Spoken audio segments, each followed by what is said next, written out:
एक बार फिर से स्वागत है आपके अपने YouTube चैनल सत्य सनातन में।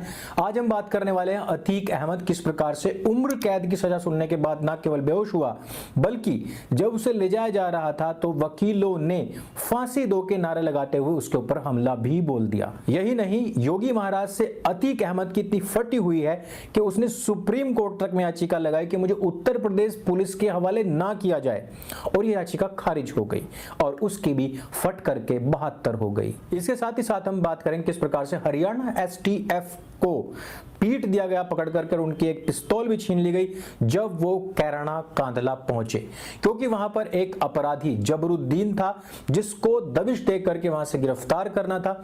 गिरफ्तार भी कर लिया था, लेकिन उसको इस रमजान के पाक महीने में हमला करके छुड़वा लिया गया था। लेकिन फिर एक्शन में आई उत्तर प्रदेश पुलिस। फिर क्या हुआ इस पर भी चर्चा करेंगे, लेकिन आगे बढ़ने से पहले मैं आप लोगों से अपील करना चाहूंगा, नवरात्रि चल रही है, अपने घरों में आवश्यक रूप से धार्मिक ग्रंथ अवश्य खरीद करके रखिए। शस्त्र और शास्त्र परंपरा की यह सनातनी परंपरा, इसमें हमारे पास ये दोनों चीजें होनी अत्यंत आवश्यक है। शास्त्र हम आपको घर बैठे भिजवा रहे हैं, लिंक हमने डिस्क्रिप्शन और पिन कमेंट में दे दिया है। तो सबसे पहले हम बात करते हैं कैराना कांधला की। जबरुद्दीन नाम का एक ऐसा गुनहगार व्यक्ति जिसने हरियाणा में घुस करके अपराध किया, जिसके पास में गैर कानूनी हथियार भी थे, उस व्यक्ति पर जब 2020 में पहली बार केस चला तब से वो फरार था। क्योंकि रमजान चल रहा है तो अपने घर उसको पहुंचना ही था। इस कारण हरियाणा एसटीएफ उत्तर प्रदेश पुलिस को साथ लेकर के शामली पहुंची। वहां पर उन्होंने जबरुद्दीन को गिरफ्तार कर भी लिया था, लेकिन बात करने के लिए उसने अपने 2 भाइयों को बुलवाया।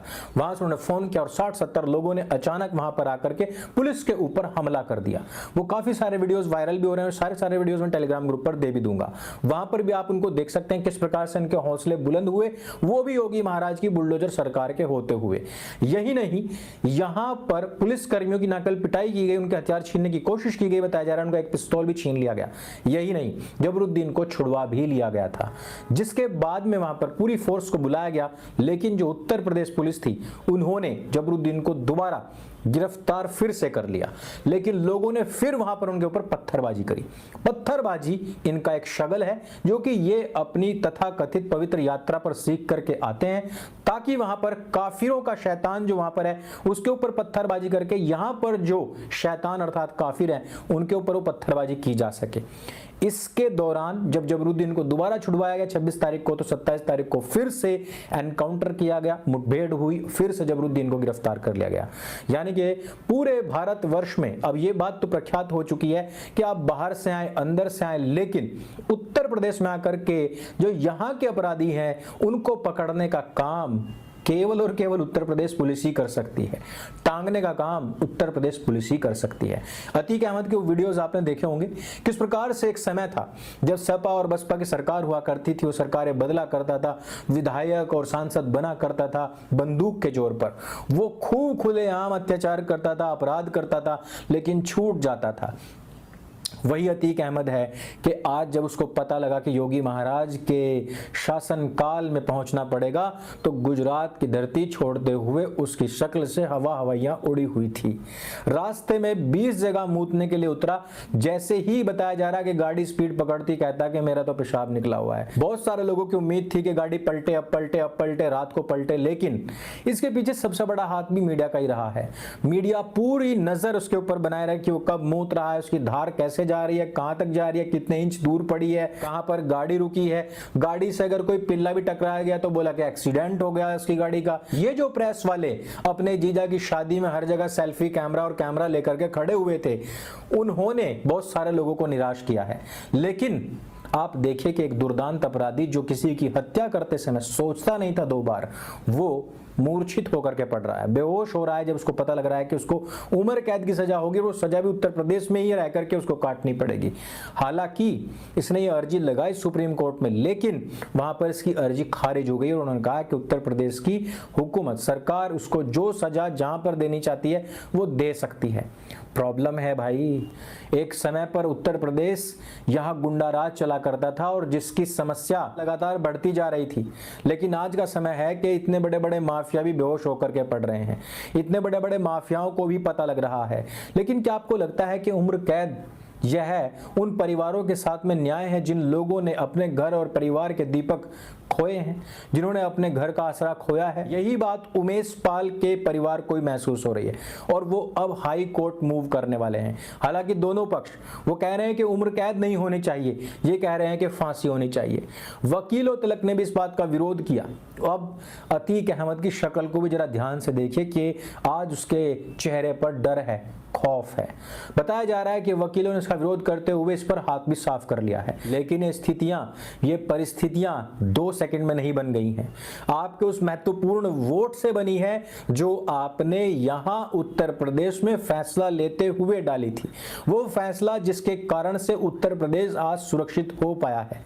उत्तर प्रदेश की सरकार में आज गुंडे और माफिया गले में तख्ती डाल करके चल रहे हैं, तो इसका पूरा का पूरा श्रेय बुलडोजर जनता पार्टी को ही जाता है। इसका पूरा का पूरा श्रेय महाराज योगी आदित्यनाथ जी को जाता है, जिन्होंने कहा कि हम हिलोगे नहीं तो जीतोगे कैसे, जाओ और टीम बनाओ। आतंकवाद के साथ में जीरो टॉलरेंस की रणनीति पर कार्य करेंगे।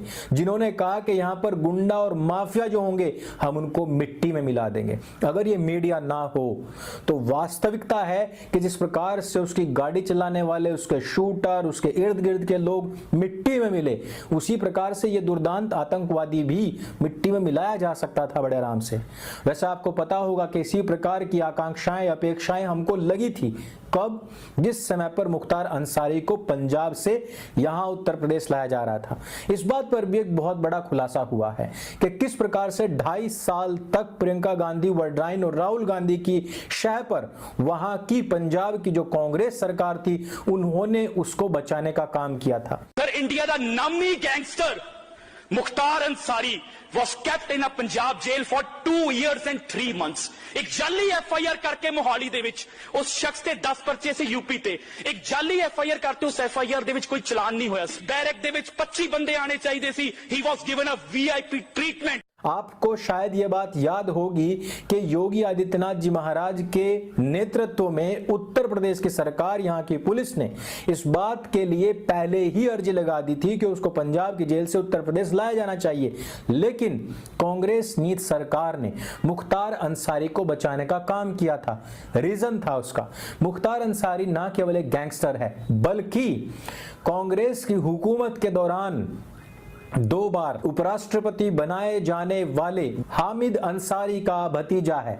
जी हां, बहुत सारे लोग जानते होंगे, बहुत सारे लोग नहीं भी जानते होंगे। हामिद अंसारी का भतीजा है मुख्तार अंसारी। और हामिद अंसारी वो व्यक्ति जो देश का उपराष्ट्रपति रहा है, राजदूत रहा है, अन्य बहुत सारे सरकारी पदों पर वो आसीन रहा, लेकिन उसके बावजूद भी वो कहता है कि यहाँ का हिंदू जो है वो इंटॉलरेंट हो रहा है। अमन चोपड़ा ने उसकी बहुत अच्छी क्लास लगाई थी उसके बुक के विमोचन के बाद। लेकिन कांग्रेस से जो रिश्ता है, जो प्यार भरा नाता है, उसको निभाते हुए पंजाब की सरकार ने इस नकली गांधी खानदान के इशारे पर 2.5 साल तक उसको बचा करके रखा था और लास्ट में उसको सलाह दी कि तू बोल दे कि मैं व्हील चेयर पे जाऊंगा, ताकि रास्ते में वो इनकाउंटर करते वक्त ये ना कह दे कि मुख्तार अंसारी भाग रहा था और हमने इनकाउंटर कर दिया, ताकि मीडिया को पहले ही पता लग जाए कि वो व्यक्ति कैसे भाग सकता है, क्योंकि तो वो तो व्हील चेयर पे था। यहां पर भी कुछ ना कोई ऐसी सलाह दी गई होगी, इस बात का पूरा अंदेशा है। लेकिन इस विषय में आपका क्या कहना है और क्या आप योगी महाराज के इस न्याय व्यवस्था से प्रसन्न है? क्या आपको नहीं लगता कि जिस प्रकार से छोटे छोटे मिनी पाकिस्तान बसते जा रहे हैं उसमें कोई भी पुलिस हो उसकी भी जान को खतरा है? और क्या आपको नहीं लगता कि इनके ऊपर अब नकेल योगी महाराज को टाइटली कसनी ही पड़ेगी? हमें नीचे कमेंट करके अवश्य बताएं। सनातन हाट पर अवश्य जाएं और इस वीडियो को अगर आपको अच्छी लगी, जानकारी से भरपूर लगे, तो उसको सबके साथ में शेयर अवश्य करें। मेरे संग बोले सत्य।